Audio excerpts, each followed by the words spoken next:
You keep saying God is first, but your mornings tell a different story. 7 days, that is all He is asking for. Most people know Matthew 6:33. Seek first His kingdom and His righteousness, and all these things will be given to you as well.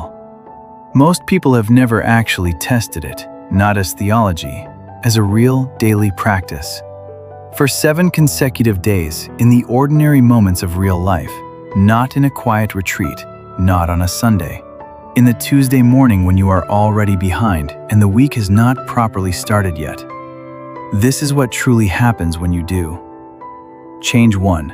Your mornings become your foundation. The first thing that shifts when God is first is where your day actually begins. Most people start the morning reaching for their phone, notifications, news, problems, before they have spoken a single word to God. They hand the first moments of the day to everything except the one who made the day.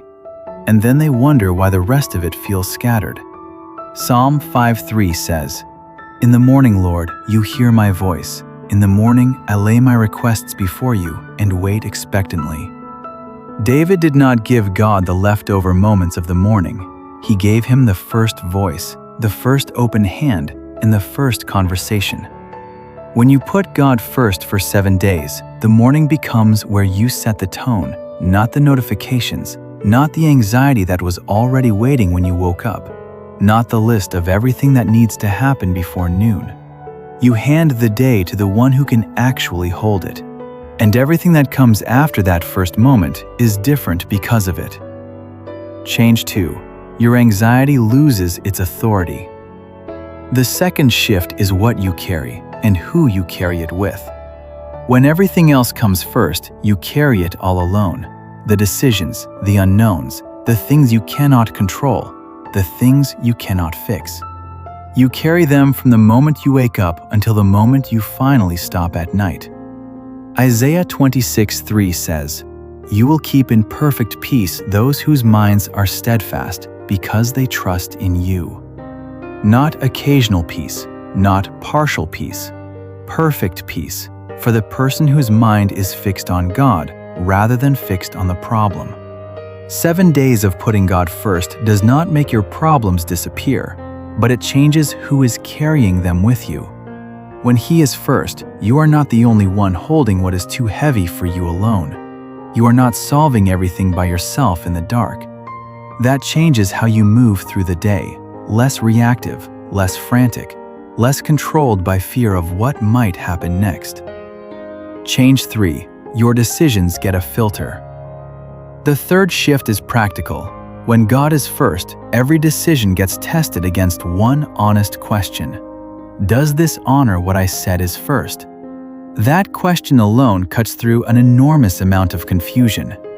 Hebrews 11:6 says, "God rewards those who earnestly seek Him, not casually, not conveniently, earnestly, with intention and consistency."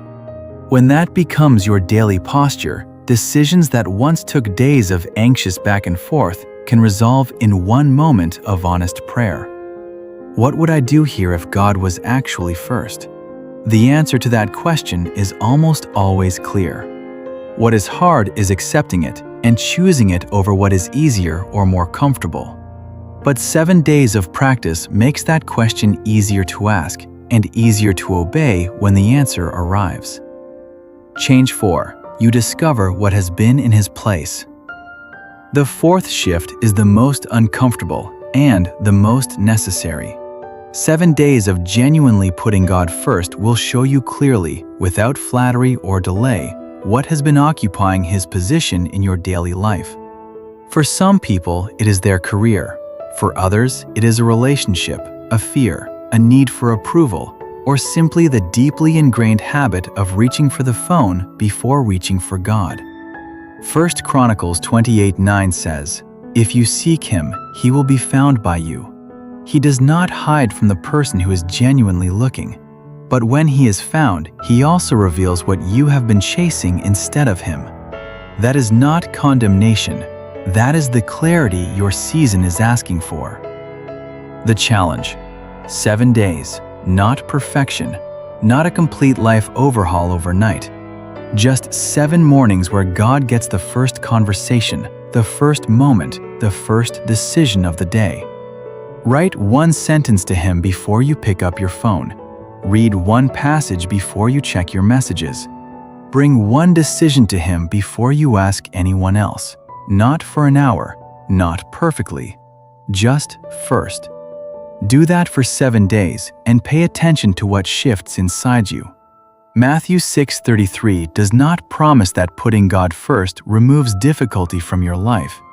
It promises that when He is genuinely and consistently first, everything else gets added in its right order. Not chaos with God attached as an afterthought. Life with God truly and honestly at the center. 7 days is all it takes to find out. Go on and start tomorrow morning.